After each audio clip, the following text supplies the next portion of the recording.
ॐ अर्हं नमः। ॐ अर्हं नमः। ॐ अर्हं नमः। ज्ञानलक्ष्मीघनाश्लेष प्रभवानन्दननन्दितं निष्ठितार्थमजं नौमि परमात्मानुमव्ययम्।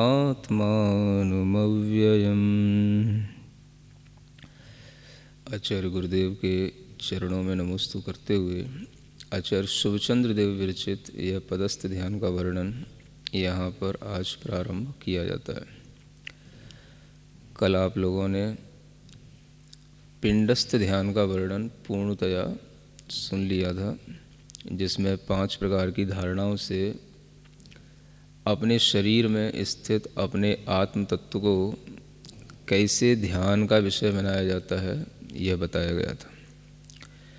इसी क्रम में यह दूसरा ध्यान है जो पदस्थ ध्यान कहलाता है।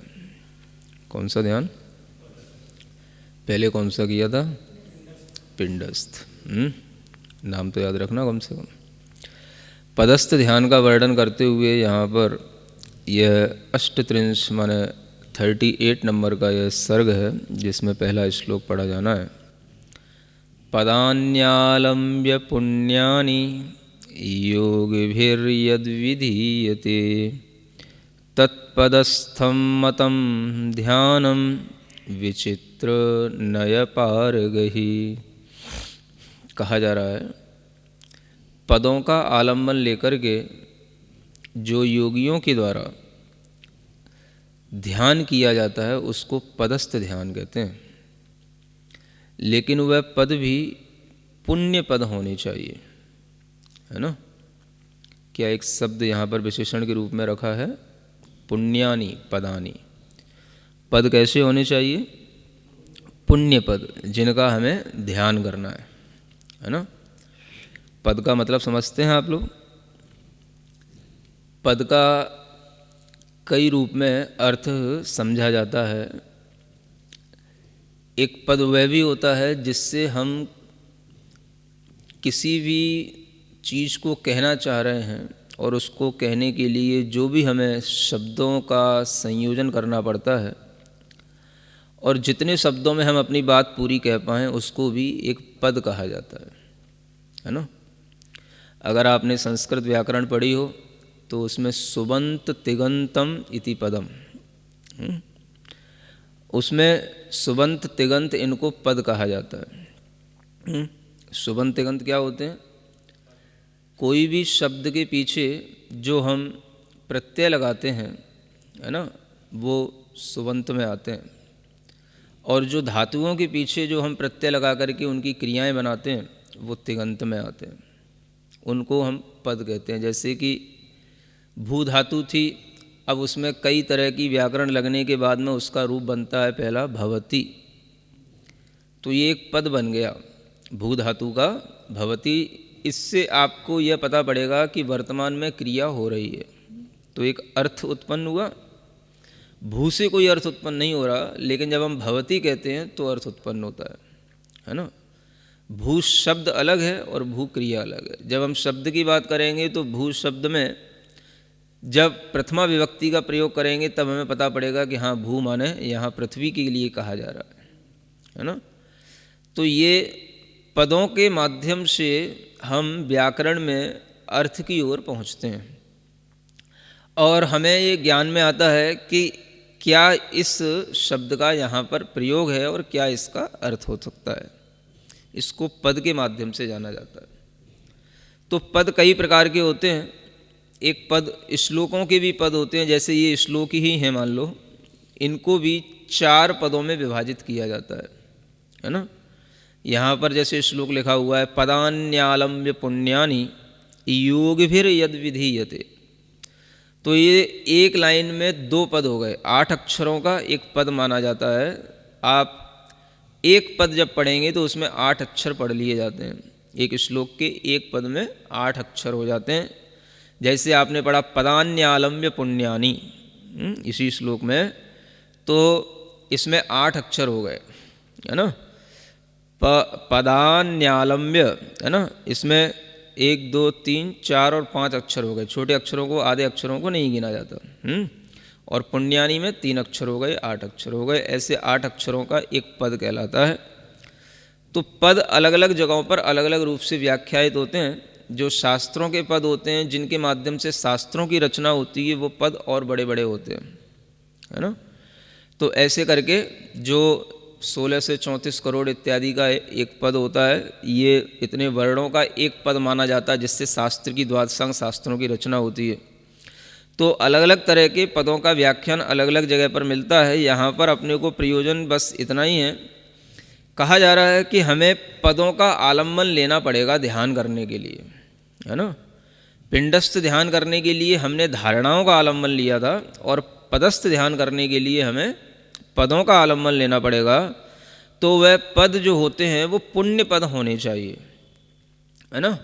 पुण्यात्मक, मंगल, शुभ, ऐसे पद होने चाहिए, है ना।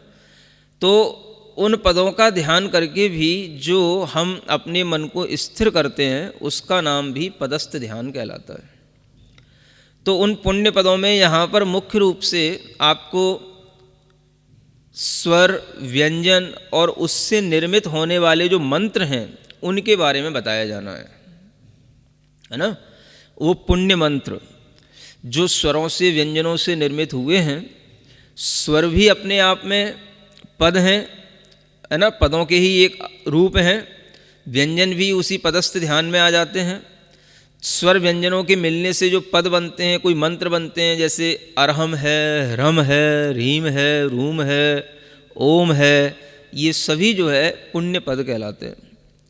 इसके अलावा पदस्थ ध्यान करने के लिए, है ना, द्रव्य संग्रह में आप लोग पढ़ेंगे कभी, तो आपको ज्ञान में आएगा कि पदस्थ ध्यान करने के लिए परमेष्ठी के वाचक जितने भी अक्षर हैं वो सब पदस्थ ध्यान में आ जाते हैं। अरिहंत, सिद्ध, आचार्य, उपाध्याय, साधु इत्यादि। इसके अलावा अन्य भी जो गुरु के उपदेश से हमें बताया जाता है, वो भी हमारे लिए पदस्थ ध्यान बन जाता है। समझ आ रहा है? आपने कभी कोई बात गुरु मुख से सुनी और आप उसका ध्यान कर रहे हो, तो क्या बनेगा वो? पदस्थ ध्यान, है ना। लेकिन वह ध्यान जो है आपका उस समय पर शुभ रूप होना चाहिए, है? और वह जो बात आपने ध्यान में रखी है वह भी शुभ रूप होना चाहिए, पुण्य रूप होना चाहिए। पुण्य पद के आलम्बन से जो ध्यान किया जाएगा वो कहलाएगा शुभ ध्यान, है ना। और कही हुई किसी भी बात को अगर आपने कुछ अन्य रूप में धारण किया है तो वह आपका ध्यान फिर शुभ ध्यान नहीं कहलाएगा। ध्यान में बात तो रहेगी, लेकिन जब जब ध्यान में वो बात आएगी तो आपके लिए वो अशुभ ध्यान हो जाएगा। समझ आ रहा है? तो पुण्य पद इसलिए बहुत अच्छा शब्द है यहाँ, कि हमें उस पद को याद रखना है जिससे कि हमारा मन पवित्र होता रहे, और बाकी की चीज़ों को अगर हमने कभी सुन भी लिया हो तो हमें उस पर ज़्यादा गौर नहीं फरमाना है, ध्यान में नहीं रखना है। तो वह आपके लिए पुण्य पद के आलम्बन से शुभ ध्यान हमेशा बना रहेगा, है ना। देखो दुनिया में जहाँ अच्छा होता है बुरा भी होता है, जहाँ पुण्य है वहाँ पाप है। पुण्य वचन भी होते हैं, पाप वचन भी होते हैं, शुभ वचन भी होते हैं, अशुभ वचन भी होते हैं, शुभ मानसिकता भी होती है, अशुभ मानसिकता भी होती है ना। तो उसमें से अपने को चूज क्या करना, ये अपने ऊपर है ना। तो ऐसी कोई बात कभी भी अपने को, है ना, कभी सुनने को मिल जाए, ध्यान में रह जाए, जिसके माध्यम से अपने को बार बार ऐसा लगे कि मैं फिर दुखी हो रहा हूँ, फिर दुखी हो रहा हूँ, है ना, मतलब ऐसा लगे कि दिल पे किसी ने पत्थर मार दिया, तो ऐसी कोई भी बात को बार बार ध्यान में नहीं लाना, है ना। और जो अच्छी बात है उसको बार बार ध्यान में लाना। नहीं समझ आ रहा? अब आप देखो कि एक सांसारिक व्यक्ति की हमेशा ये स्थिति रहती है, हमेशा हर व्यक्ति की, हर सांसारिक व्यक्ति की, कि वह अपने घर में भी या घर के बाहर भी माने बहुत बातें अच्छी सुनता है ना। कभी गुरु महाराज भी हैं, सैकड़ों अच्छी बातें बताएंगे, वो शायद उसके ध्यान में ना रहे, लेकिन अगर कभी एक बात कोई ऐसी कुछ बोल दी गई हो तो वो उसके ध्यान में रह जाएगी। नहीं समझ आ रहा है? शास्त्रों में भी हम कभी देखते हैं, हमें कितना पढ़ते हैं, कितना हमें ध्यान रहता है, ध्यान तो हमें बहुत कम रह पाता है। अच्छी बातें ध्यान में रख पाने की भी हमारे अंदर जो कैपेसिटी होती है वो भी तब बनती है जब हमारे भीतर उसी अच्छी को पकड़ने के लिए जो है एक उत्सुकता बनी रहे, है ना। अगर हम अच्छे को पकड़ेंगे तो हमारे लिए अच्छा ध्यान में रहेगा। और कभी कभी ऐसा होता है कि हम 100 अच्छी बातें सुनते हैं लेकिन हम उस पर ध्यान नहीं करते, है ना। लेकिन कभी कोई एक बात ऐसी हो जाती है जो हमारे ध्यान में रह जाती है, तो वही हम अपने पकड़ के रखते हैं। ये भी सांसारिक जीवों की मानसिकता होती है। तो ऐसी मानसिकता से बचने के लिए यहाँ पर आचार्यों ने कहा, अब आपको उन चीज़ों को कुछ भी ध्यान नहीं रखना है जो पहले हो चुका है, ठीक है ना। इन पदों का आलम्बन लेना है जो आपको यहाँ बताए जा रहे हैं, ये पुण्य पद हैं, और इन पुण्य पदों के आलम्बन से ही आपका ध्यान शुभ ध्यान बनेगा। आपको जो है कर्म की निर्जरा भी होगी और आपके लिए अलग अलग तरीके की शक्तियाँ भी इस पुण्य ध्यान से प्रकट होंगी। समझ में आ रहा है कि नहीं आ रहा? पद, पद किससे बनते हैं? अक्षर, अक्षरों से। और अक्षर जो स्वर और व्यंजनों से मिलकर के बनते हैं, उन्हें हम एक तरह का मंत्र के रूप में बना लें, है ना। अगर हम जैसे कोई भी गुरुपदेशम च, है ना, अन्नम च गुरुपदेशाणम, ये कहा गया कि गुरु के उपदेश से अन्य भी चीज़ें ध्यान में रखने योग्य हैं। गुरु ने जो हमें उपदेश दिए उसमें भी हम ध्यान लगा सकते हैं। कोई अच्छे गाथाओं के पद बताए गए हों, गाथाओं के अर्थ बताए गए हों, श्लोकों के अर्थ बताए गए हों, है ना, कोई अच्छी हमें बात समझाने के लिए कही गई हो, तो हम उसको उसी समझदारी से स्वीकार करके उसको ध्यान में रखेंगे, तो ये भी हमारे लिए पदस्थ ध्यान कहलाता है। समझ आ रहा है ना? हाँ, अब ये पदस्थ ध्यान बहुत अच्छा है। अगर ये पदों का हृदय में स्थान आ जाए, हृदयस्थ हो जाए अगर ये पदस्थ तो क्या होगा? हमेशा आपको शुभ ध्यान बना रहेगा। अब गुरु कब तक आपके पास रहेंगे और कब तक आपको अपने पास रखेंगे? समझ आ रहा है?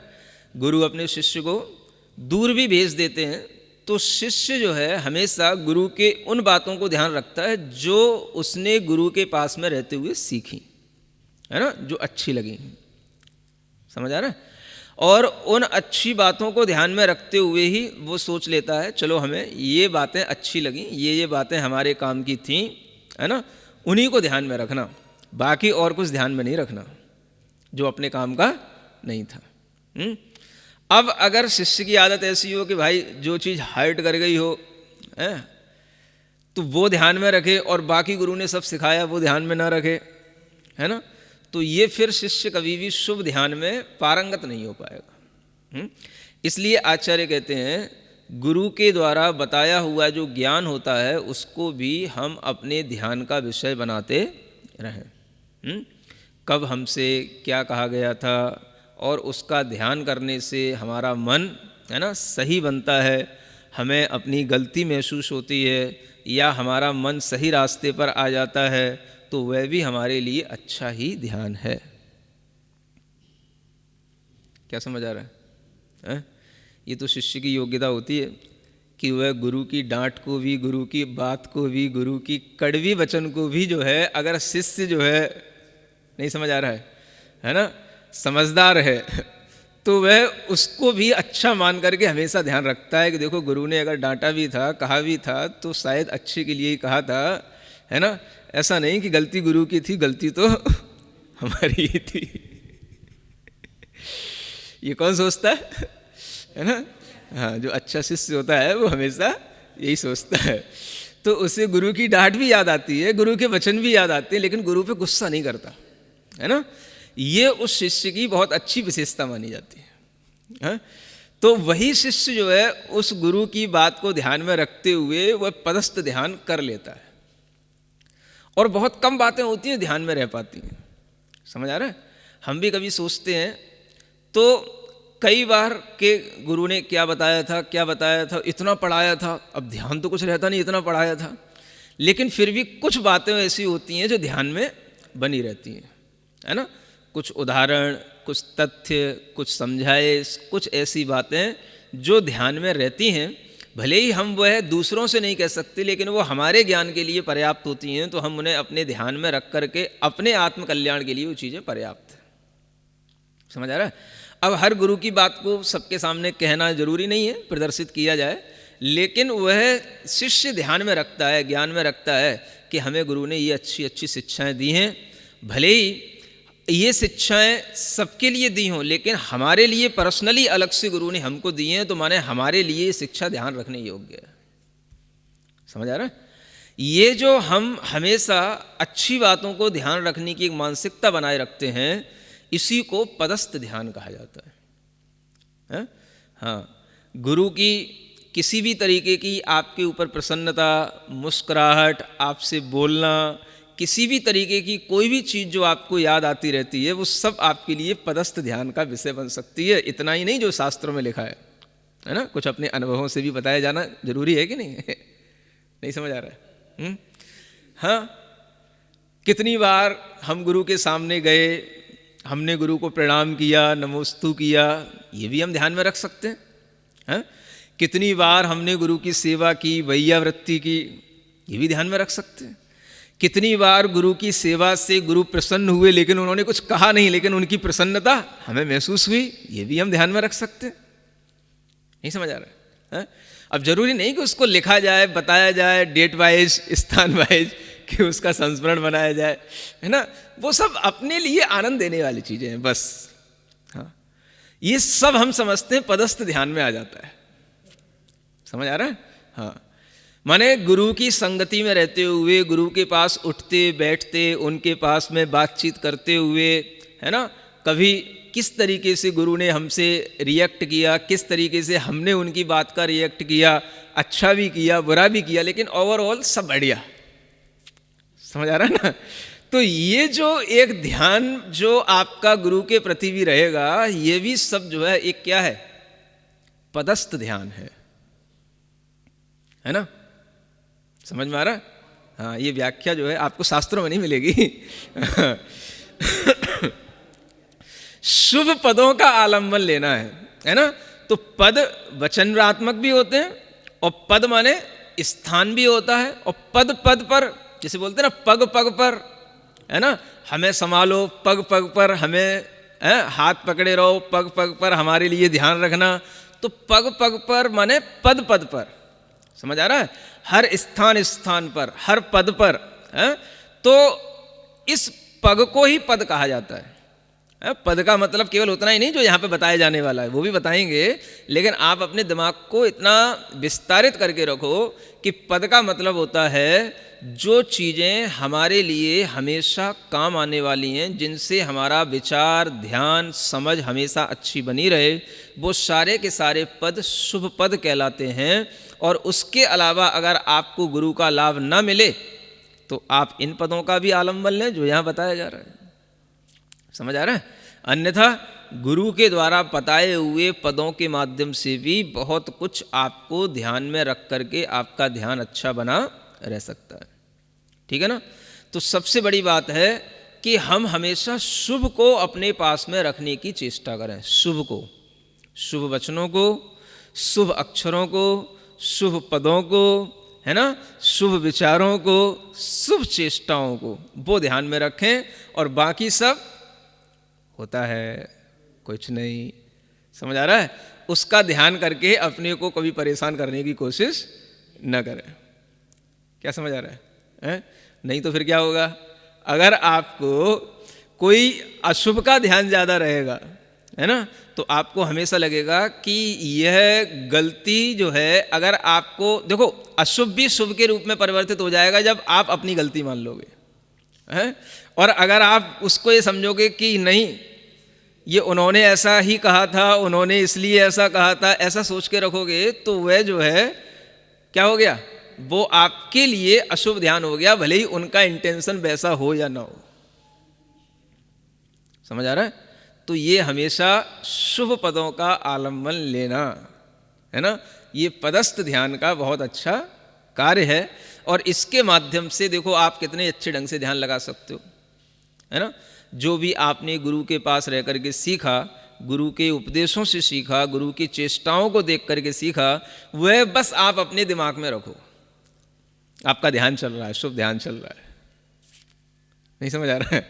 हाँ, कितना सरल है इस पदस्थ ध्यान। अब ध्यान कोई आंख बंद करके ही करो तभी ध्यान थोड़ी ना होता है ना, आंख खोल के भी आप ध्यान कर सकते हो। आप जो है चलते फिरते भी ध्यान में रह सकते हो, चलते फिरते भी जो है आपको कोई ना कोई ऐसी शुभ विचार आपके दिमाग में रह सकता है जो आपके लिए शुभ ध्यान, पदस्थ ध्यान बना रह सकता है। तो ये हमेशा शुभ ध्यान में आता है। गुरु का नाम लेना भी शुभ ध्यान है।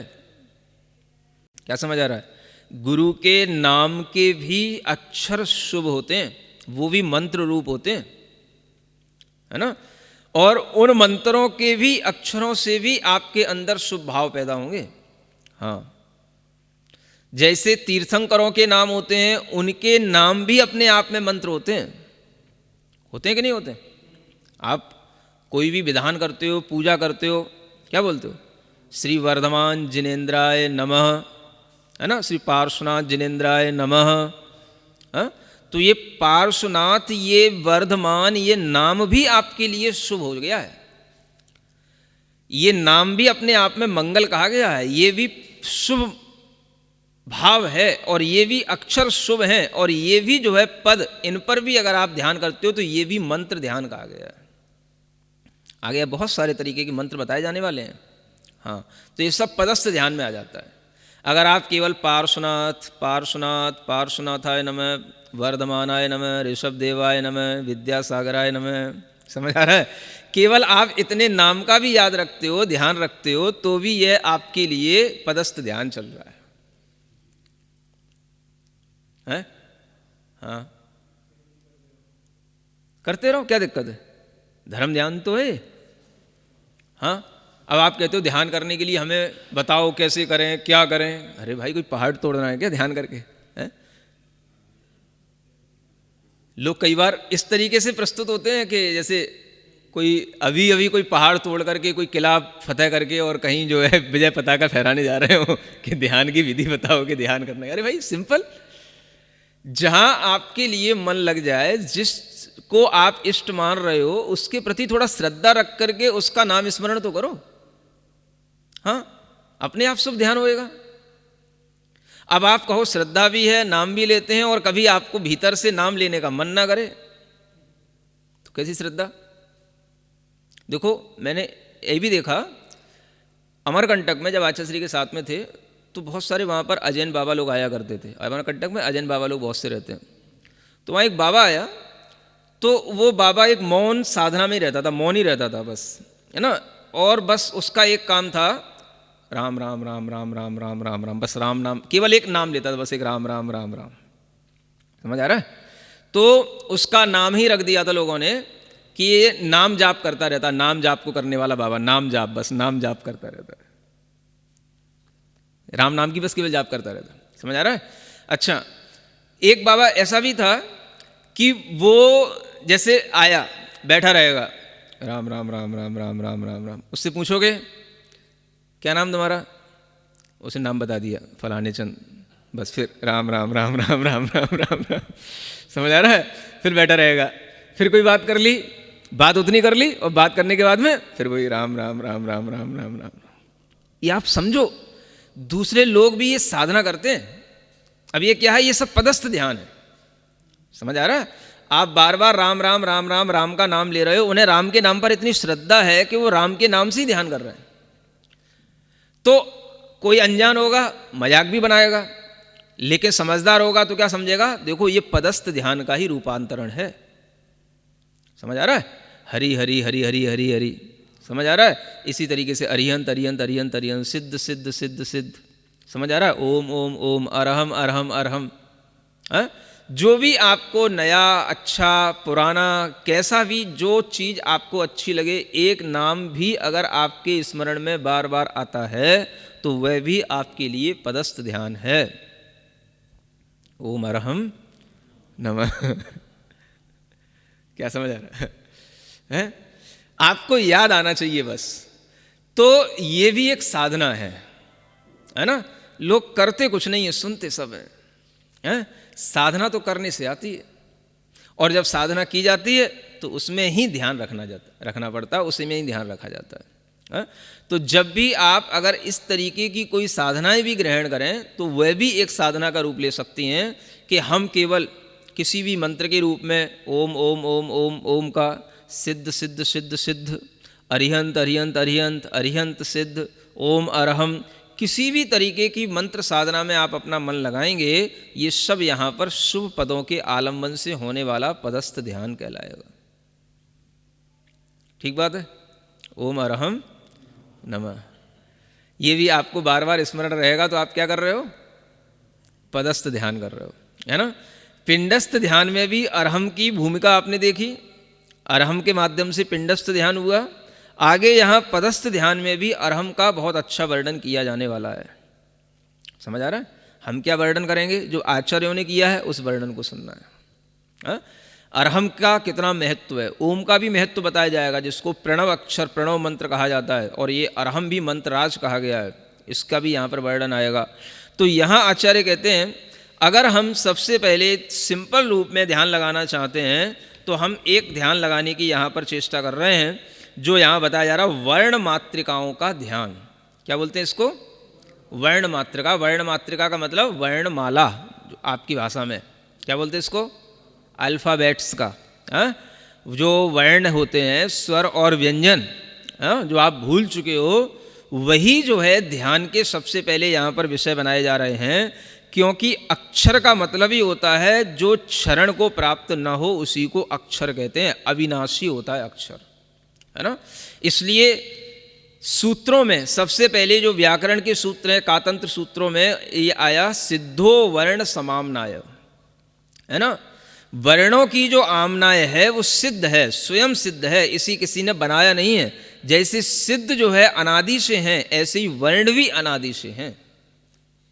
क्या समझ आ रहा है? तो जो चीज़ अनादि से चली आ रही है, जो चीज़ अविनाशी है, जिस चीज़ का कभी नाश नहीं हुआ है, जो क्षरण को प्राप्त न हो, वह पद भी, वह अक्षर भी, वह शब्द भी अगर आपके लिए ध्यान में रहता है तो भी आपकी एक चेष्टा अक्षर माने अविनश्वर पद की प्राप्ति करने के लिए हो रही है। अक्षर ध्यान से क्या बनेंगे? हम अक्षर तक पहुंचेंगे। अक्षर माने जो कभी नष्ट ना हो, अविनाशी रहे, ऐसे अक्षर ध्यान से अविनाशी पद की प्राप्ति करने के लिए भी अक्षरों का ध्यान आवश्यक है।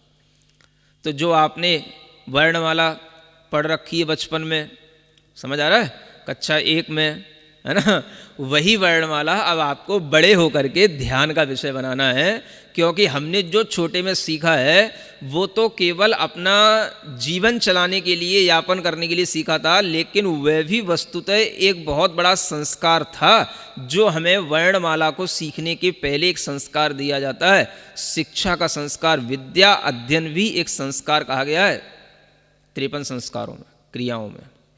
समझ आ रहा है? तो जब उस पुत्र का, नवजात शिशु का जब कभी भी शिक्षा अध्ययन प्रारंभ होता है तो उसकी भी एक क्रिया किया जाती है, उसके माध्यम से उसको यही वर्ण मात्रिकाएं सबसे पहले बोलना सिखाया जाता है। तो वह भी संस्कार करने के बाद, मंत्र करने के बाद में उसको सिखाया जाता है। और माँ हमेशा उससे कहती रहती, बोल अ क आ। समझ आ रहा है? और वह बोलता रहता है, धीरे धीरे उसका ये संस्कार पड़ जाता है, तो वो आराम से सीख जाता है। फिर उसे पता ही नहीं पड़ता कि हमने कभी ये चीज़ें बड़ी मेहनत से सीखी थी। समझ आ रहा है? और जब बड़ा हो गया तो फिर उस अक्षरों का उसके लिए अब कोई महत्व नहीं रहा। अब वो जो है नई नई शब्दावली में, नए नए सेंटेंसों में पड़ गया, लेकिन अक्षरों का कोई महत्व नहीं रहा उसके लिए। अब बताओ कितने लोग उन अक्षरों का ध्यान करते हैं?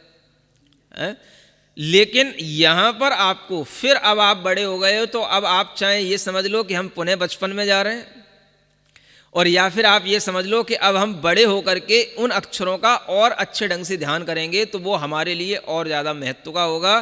क्योंकि जो हमने पहले 10 साल पहले, 20 साल पहले जिन शब्दों को सुना है, उस समय पर हमें उनका इतना अच्छा मीनिंग नहीं मालूम था जितना अच्छा मीनिंग अब हमें आज मालूम होने लगा है, क्योंकि अब हम बड़े हो गए हैं। है ना। जब बड़े हो गए हैं तो छोटी छोटी बातें, बचपन की बातें अब बड़े रूप में ही ध्यान में रखो उसको। क्या समझ आ रहा है? जो कभी आपने सुना है अब उसको ध्यान का विषय बनाओ, अच्छे शुभ ध्यान का विषय बनाओ। तो उसके लिए आचार्य कहते हैं ध्यायेदनादि सिद्धांत प्रसिद्धां वर्णमात्रिकां निःशेष शब्द विन्यास जन्मभूमिं जगन्नुतां। क्या कहा जा रहा है? इस वर्ण मात्रिका के लिए श्लोक बनाया। ये वर्ण मात्रिका कैसी है? अनादि सिद्धांत की तरह सिद्ध है ना। जैसे सिद्धांत अनादि से चला आ रहा है, जीव अनादि से है, पृथ्वी अनादि से है, लोक अनादि से है, सिद्ध अनादि से हैं। सिद्धांत हमेशा से अनादि से चला आ रहा है। उसी तरीके से ये वर्ण मात्रिकाएं अ आ इ आदि, ये स्वर और व्यंजन आदि, ये सभी अनादि से सिद्ध हैं। और जितने भी शब्दों की रचनाएं होती हैं उन सबको जन्म देने के लिए ये यही भूमि है, यही आधार है और जगत में सबके द्वारा ये वंदनीय है। ऐसी इस वर्ण मात्रिका का ही ध्यान आपको करना है। समझ आ रहा है? और एक बात ध्यान रखना, प्रतिष्ठा मंत्रों में और प्रतिष्ठा क्रियाओं में इन स्वरों का, व्यंजनों का बहुत महत्व है। इनके बिना कोई प्रतिष्ठा होती नहीं है। समझ आ रहा है? जो पत्थर की मूर्ति आप किसी दुकान से खरीद करके लाते हो और उसके बाद में भगवान बना करके जब उन्हें वेदी में विराजमान करके बैठाते हो तो उसके बीच में जो प्रतिष्ठा का कार्य होता है उसमें सबसे ज़्यादा इन्हीं स्वर, व्यंजनों और मंत्रों का ही आलम्बन लिया जाता है, जिसके माध्यम से वह मूर्ति में इतनी शक्ति आ जाती है कि वो आपके लिए अतिशयकारी हो जाती है और वही मूर्ति आपके लिए अनेक प्रकार के पाप का क्षय करने में भी समर्थ हो जाती है। किसके माध्यम से? ये वो पद हैं। इसलिए पद की महिमा समझो, है ना। जब तक हम किसी चीज़ की इम्पोर्टेंस नहीं समझते हैं तब तक हमारा मन उसमें ढंग से लगता नहीं है। समझ आ रहा है? अगर हम केवल आपको सीधा सीधा ये श्लोकों के अर्थ बताते जाएं तो आप जो है पदस्थ ध्यान करने का मन ही ना बनाओ। इसलिए आपको बता रहा हूँ, पहले समझो कि ये जो पद हैं ये हल्की बात नहीं है ना। बात कोई भी हल्की या भारी नहीं होती है, समझने वाले के ऊपर रहता है कि वो उस बात को कितना हल्के और कितने भारी में ले रहा है। बात तो बात होती है। क्या समझे? ये हमारे ऊपर होता है कि हम उसको कितना हल्के में ले रहे हैं और कितना भारी में ले रहे हैं। समझ आ रहा है? बात तो सिर्फ बात होती है। तो वह बात किसी को लग गई, माने आपने उसको भारीपन में ले लिया। समझ आ रहा है? वो बात किसी को कोई इफेक्ट नहीं की, माने उसने उस बात को हल्केपन में ले लिया। समझ आ रहा है? तो ये भी हमारे ऊपर डिपेंड करता है कौन सी बात को हल्केपन में लेना और कौन सी बात को भारीपन में लेना। तो इसलिए यहाँ बताया जा रहा है कि स्वरों का, व्यंजनों का ज्ञान तो सभी को है। कोई कहेगा आप नया क्या सिखा रहे हो, क्या इसमें पदस्थ ध्यान हो रहा है? समझ आ रहा है? तो ये सोचने वाला, करने कहने वाला कभी पदस्थ ध्यान कर ही नहीं सकता। और उसके जो फल हैं वो आपको बताए जाएंगे। तो हो सकता है कि फल सुन करके आपका मन लग जाए, नहीं समझ आ रहा है, लेकिन फल तो बाद में बताए जाएंगे। पहले आप इसकी महत्ता को समझ लो कि स्वर व्यंजनों से बने हुए पदों का महत्व है और इसी के माध्यम से, इसलिए यहाँ पर देखो कितनी बड़ी बात लिखी है कि जगन्नुताम, ये स्वर और व्यंजन से बनी हुई वर्णमाला है। ये जगत से नुत माने वंदनीय है। जगत में हर कोई ने इसको वंदन किया है। समझ आ रहा है? तीर्थंकर भी हुए हैं तो शब्द ही बोल करके तो सिद्धों का स्मरण करते हैं। सिद्ध, सिद्धाय नमः। नहीं समझ आ रहा है? हाँ सुना है। अरिहंत तो नहीं बोलते हैं क्योंकि वो अरिहंत तो खुद बनने ही वाले हैं। हाँ तो अब उनके लक्ष्य में अरिहंत बनना नहीं है, उनके लक्ष्य में सिद्ध बनना है। तो बस सिद्धाय नमः, नमः सिद्धिभ्य, बस।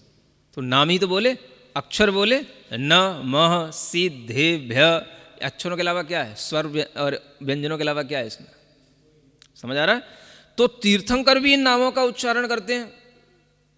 हाँ, जगत पूज्य जितने भी ऋषि मुनि हुए सब इन्हीं नामों के उच्चारण में रहते हैं। कोई भी ऋषि होगा, कोई भी साधक होगा, सबसे पहले सुबह सुबह अपने लिए मंगलकारी इन पदों का ही आलम्बन लेकर के अपना मुख खोलता है। क्या समझ आ रहा है? आप खोलते हो ऐसा? शुरू हो जाते हो, क्यों जगा दिया, क्यों उठा दिया, क्यों लड़का नहीं आया, रात में कहाँ सो गया था, हैं, नालायक कहीं का। शुरू हो गया सूरज से हैं। अब शब्द तो ये भी है, नालायक कहीं का है, नालायक में भी ना है और नमः में भी ना है नहीं समझ आ रहा है। लेकिन ये आपके ऊपर है कि आपकी लायकता इसी से समझ में आ रही है कि आप क्या चूज कर रहे हो समझ आ रहा है। तो कम से कम व्यक्ति इतना ही कर ले, सुबह उठने के बाद में जब भी हम अपना मुंह खोलेंगे तो सबसे पहले हम अच्छा शब्द, शुभ मंगल शब्द बोलेंगे, उसके बाद में कोई दूसरी बात किसी से करेंगे। चलो इतना कर सकते हो कि नहीं, क्या सुन रहे हो, हैं? इतना ध्यान भी रहना चाहिए। सुबह उठने के बाद में एकदम से चाय कहाँ है, पगले कहीं के चाय कहाँ है, हैं? पहले मुंह धोला है नहीं है, उठा है नहीं, चाय कहाँ है, क्या समझ आ रहा है। तो सुबह उठ करके सबसे पहले क्या बोलना है हमें, ओम अरहम नमः, इतना ही बोल लो। सुबह उठ करके सबसे पहले कोई पवित्र पद का उच्चारण करो। पहली बार मुंह खोलो तो कम से कम मुंह से अच्छा शब्द पहली बार तो निकल जाए। दिन भर तो फिर तुम्हें ध्यान ही नहीं रहना, कुछ नहीं रहना, दिन भर तो तुम्हें क्या बोलना है वो भगवान ही जानता है। नहीं समझ आ रहा है, दिन भर क्या अच्छा बोलोगे किसी से। जब सुबह सुबह भी अगर आपके मुंह से अच्छा नहीं निकला तो दिन भर भी अच्छी निकलने की कोई संभावना नहीं रहती।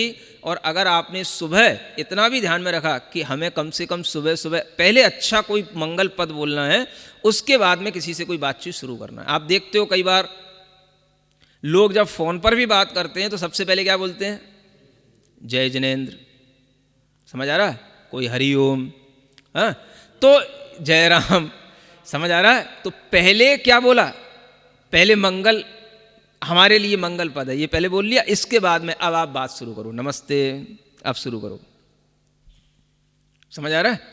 ये भी अपने आप में एक शिष्टाचार है, ये भी अपने आप में एक शुभता का परिचय देने वाला कार्य है कि हमारी और आपकी वार्ता जो है वो शुभ तब होगी जब वो शुभ से शुरुआत हो। नहीं समझ आ रहा है। किन्हीं दो लोगों के बीच की वार्ता, चाहे वो पति पत्नी के ही बीच में क्यों ना हो, ऐसा क्यों समझते हो कि आप हैं कि पति पत्नी के बीच में कोई अभिवादन नहीं होते हैं क्या, हैं? सुबह सुबह सबसे पहले अगर पति पत्नी आपस में सबसे पहले कम से कम जय जिनेन्द्र ही करें, इतने में शर्म आती है, हद हो गई। बाकी सब बातें करने में शर्म नहीं आती, बाकी सब कहीं घूमने फिरने सब काम करने में शर्म नहीं आती, जय जिनेन्द्र बोलने में शर्म आती है। इतना तो सीखो। अगर हम सबसे पहले अपने बच्चे से भी कोई बात करना शुरू करें तो उससे भी सबसे पहले, समझ आ रहा है, या जय जिनेन्द्र बोलें या ओम अरहम नमः बोलें। पहले उससे किसी से भी दिन में शुरुआत बात करने से पहले आप कोई भी यह मंगल पद बोलकर के बात शुरू करो तो बात अच्छी बनेगी, समझ आ रहा है, नहीं तो बात झगड़े में बदल जाएगी हैं?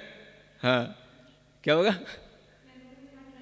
हाँ ट्राई करके देखो, हाँ ट्राई करो, कोई दिक्कत की बात क्या है, हाँ? ये सब मंगलता के कार्य हैं। आप देखोगे अपने आप आपके बीच में जो बातचीत होती है, जो आपके बीच में कोई भी तरीके की मतलब आगे की प्लानिंग होती है, कोई भी तरीके का समाचार होता है, वो अपने आप में फिर सही ढंग से होने लग जाएगा। जब आपने जय जिनेन्द्र शुरू कर लिया, ओम अरहम नमः शुरू कर लिया, तो अब सामने वाले के मुंह में भी वही आ गया। जब आप बोलोगे तो उसको ही बोलना पड़ेगा ना, नहीं समझ आ रहा है। तो जैसे ही उसने बोला तो उसकी भी नेगेटिव एनर्जी अगर मान लो कहीं पर चल रही होगी तो वो एकदम से पॉजिटिव हो जाएगी। वो उसके दिमाग में आपके प्रति कोई नेगेटिव थॉट भी चल रहा होगा कि ये अगर ये बोलेगा तो मैं इससे ये बोल दूंगा, समझ आ रहा है। तो वो आदमी एकदम से समझ जाएगा, अरे इसने क्या बोला, जय जिनेन्द्र, तो पहले तो जय जिनेन्द्र, तो एकदम से उसका दिमाग तो पहले ही ठंडा हो गया। नहीं समझ आ रहा है? दिमाग को ठंडा करने के लिए आप कहते हो महाराज गुस्सा बहुत आता है, किसी से बात करते हैं अच्छे बोलते ही नहीं, खास तौर से यूपी के लोग तो हाँ, तो थोड़ा सा ये अगर बीच बीच में यही ध्यान है, समझ आ रहा है, जब भी कभी किसी से नए सिरे से बात करें कम से कम इतना ही शुरू करके करें, ओम हरम नमः, समझ आ रहा, सब नेगेटिव एनर्जी आपकी शांत हो जाएगी। जय जिनेंद्र, आप कुछ भी बोलना शुरू करें तो वह आपके लिए एक मंगल वातावरण बन जाएगा। फिर आप बात करेंगे तो सामने वाला अगर आपके साथ कोई बुरे तरीके से भी बात करना चाह रहा होगा तो भी अच्छे ढंग से ही करेगा। है, सब जगह ऐसे किया जाता था, चाहे पत्र हो चाहे कॉल हो, है, सब जगह पहले एक मंगल पद को बोल कर के ही बात शुरू की जाती है। ये शिष्टाचार है, समझ आ रहा है। ये केवल आपको भारत में ही मिलेगा, दुनिया में तो हेलो हेलो है, समझ आ रहा है। वो हेलो तो किसी की कोई कोई लवर थी, उसके नाम था हेलो हेलो, दुनिया उस हेलो हेलो के चक्कर में पड़ी है, समझ आ रहा है। हाँ, तो उसके नाम पे मंगल नाम तो कोई लेता नहीं, वो हेलो हेलो शुरू हो जाते, नहीं समझ आ रहा। तो ये देखो सब चीजें इसलिए बताई जा रही हैं कि आपके लिए आगे जो वर्णमाला बताई जानी है इसका आप इम्पोर्टेंस समझें, इसका हमारे जीवन में बड़ा महत्व है ना। तो क्या कह रहे हैं आगे कि जो यहाँ पर आपको वर्ण मात्रा बताई गई, ये सभी शब्दों की रचना करने की जन्मभूमि है, यानी जन्म उत्पत्ति का आधार है और जगत में वंदनीय है। ये आपने अच्छे ढंग से समझ लिया। फिर आगे कहते हैं द्विगुणाष्ट दलाम्भोजे नाभि मंडलवर्तिनी भ्रमंतीम चिंतये ध्यानी प्रतिपत्रम स्वरावलीम, है ना। अब ध्यान करने वाला ध्यानी सबसे पहले क्या करे, नाभि मंडल वर्तनी, है ना, अपने नाभि मंडल पर क्या करे, वही 16 दल का कमल, जैसे आपको पिंडस्थ ध्यान में बताया था, इसी तरह से 16 दल के कमल, 16 पांखुड़ी वाला कमल का चिंतन करे और प्रत्येक पांखुड़ी पर स्वरों का, है ना, विन्यास करे। कौन सा, वही स्वर अ आ इ ई उ ऊ रि री लि ली ए ऐ ओ औ अं अह। सुन रहे बच्चों? हाँ है ना। अब क्या जा रहा है आपका, जो आपने बचपन से सीखा अब आप उसको ध्यान का विषय बना रहे हो, ये आपका अब कहलाएगा कि हाँ आप मैच्योर हो गए हो। नहीं समझ आ रहा। अन्यथा आपके लिए ये वर्ण मात्र का क्या काम की आने वाली जीवन में, सिवाय बोलने चालने के, लिखने पढ़ने के। हाँ? ये इतनी पवित्र है कि इससे आपका संस्कार किया गया था आपकी आत्मा के ऊपर कि आप अच्छा बोलेंगे, अच्छा सोचेंगे, समझ आ रहा है। तो यही आपके लिए अब ध्यान में काम आने वाली वर्णमाला है। तो अपने नाभि कमल पर 16 पत्रों का खिला हुआ बढ़िया सा, चाहे गुलाब का हो चाहे गेंदा का हो, जो आपको अच्छा लगे, बढ़िया सा बढ़िया फूल का चिंतन करो, कोई आपसे मना करने वाला नहीं है, समझ आ रहा है। हाँ, जो आपको कलर अच्छे लगते हो, चाहे नील कमल ले लो, चाहे लाल कमल ले लो, चाहे सफ़ेद कमल ले लो, कोई भी कमल ले लो, आप अपने हृदय कमल पर, नाभि कमल पर पहले 16 पांखुड़ी का एक अच्छा सा कमल खिलाओ मन प्रसन्न करके, समझ आ रहा है। फिर उसके ऊपर इन अक्षरों का विन्यास करो और फिर उसमें इन अक्षरों में देखो, चिंतन करो। क्या चिंतन करो वो भी आपको बताना पड़ेगा, नहीं तो आपको पता पड़े आ कहते ही आपको अनार याद आने लगेगा। हैं हैं क्या कह रहे हो, ऐसे ऐश्वर्य ये आपकी याद में नहीं आना चाहिए, ये भी आपको अपना चिंतन बदलना पड़ेगा, समझ आ रहा है। आ से अरिहंत याद आना चाहिए, आ से अरहम याद आना चाहिए, समझ आ रहा है। और अगर आपको जो जो अक्षर ध्यान में आए उन अक्षरों पर आपको ध्यान देते हुए एक एक अक्षर पर भी आप अच्छे ढंग से ध्यान दे सकते हो। वो ध्यान भी अगर आपको लगाना हो तो स्वरों के माध्यम से इस तरह से अपने नाभि कमल पर रख करके वो ध्यान लगाया जा सकता है, ठीक है ना। तो ये जो है स्वरों का ध्यान कहाँ पर, नाभि स्थान पर। एक आध श्लोक और आगे पढ़ता हूँ। ततो वदन राजीवे एक पहले श्लोक है, चौथे नंबर का। चतुर्विंशति पत्राढ़्यम हृदि कंजम सकर्णिकम तत्र वर्णानिमान ध्याये संयमी पंचविंशतिम। देखो, संयमी लोगों के लिए भी, ध्यानी लोगों के लिए भी, बड़े बड़े योगियों के लिए कहा जा रहा है, समझ आ रहा है। बहुत पढ़ जाने के बाद भी मुनि महाराज, उपाध्याय परमेष्ठी, आचार्य परमेष्ठी, साधु परमेष्ठी भी इतना ही ध्यान करते हैं, यही ध्यान करते हैं। क्या समझ आ रहा है? द्वादशांग तो ध्यान में आना नहीं है, द्वादशांग में तो, लेकिन द्वादशांग जिन अक्षरों से बना है वो अक्षर यही है, इसलिए अक्षरों के ध्यान में द्वादशांग का ध्यान हो जाता है। इसलिए नाभि की बात हो गई, अब हृदय स्थान पर आओ। हृदय स्थान पर भी एक अच्छे से कमल का चिंतन करो, जो आपके हृदय में वास्तव में कमल होता ही है ना। हृदय स्थान में कमल की रचना जो है उसकी कर्णिका के साथ में, है ना, 24 पत्तों का चिंतन करो। एक तो कर्णिका हो गई और उसके चारों ओर कितने पत्ते हैं? 24 पत्ते, ठीक है ना। तो 24 पत्ते और एक कर्णिका, इस सब मिलाकर कितने हो गए? 25। तो पहले आप 25 व्यंजनों का उस पर चिंतन करो, 25 व्यंजन। अब कौन सी होती है 25? क ख ग घ च छ ज झ ञ ट ठ ड ढ ण त थ द ध न प फ ब भ म। ये हो गए 25 अक्षर। ये अलग है, ये अलग आएगा है। ये 5 के 5 वर्ग कहलाते हैं। कवर्ग, एक कवर्ग है, इसमें 5 अक्षर आ जाते हैं, क ख ग घ। चवर्ग, कचट तप, कितने 5 वर्ग कौन से हैं? कचट तप, कवर्ग, चवर्ग, टवर्ग, पवर्ग, है ना, तवर्ग और पवर्ग। यही ध्यान नहीं है आप लोगों को। कचट तप, कचौड़ी खा खा के मोटे हो गए हो, इतना ध्यान रखो, है ना। ये 5 वर्ग, कवर्ग, चवर्ग, च छ ज ञ, टवर्ग, ट ठ ड ढ ण, तवर्ग, त थ द ध न, पवर्ग, प फ ब भ म। ये 5 वर्ग कहलाते हैं। एक एक वर्ग में 5 अक्षर हैं। तो क च ट त प ऐसे याद रखना, ठीक है ना। जब भी आप कातंत्र व्याकरण पढ़ना शुरू करोगे तो ये सब आपको पढ़ाया जाएगा सबसे पहले। तो ये समझ लेना कि आपको संस्कृत पढ़ाने के भी संस्कार इसी पदस्थ ध्यान से दिए जा रहे हैं। तो ये जो है आपको अभी आज इतना ही ध्यान में रखना है, इसके आगे की चर्चा फिर बाद में करेंगे। पदस्थ ध्यान का वर्णन इस तरीके से प्रारंभ हो रहा है, नाभि पर भी और हृदय पर भी, आगे मुख पर भी करना है। तो इस तरह से इन अक्षरों का चिंतन जो है करने का ये यहाँ पर प्रोसेस बताया जा रहा है। यही पदस्थ ध्यान कहलाता है। इसके आगे मंत्रों का ध्यान आएगा, वो बाद में बताया जाएगा।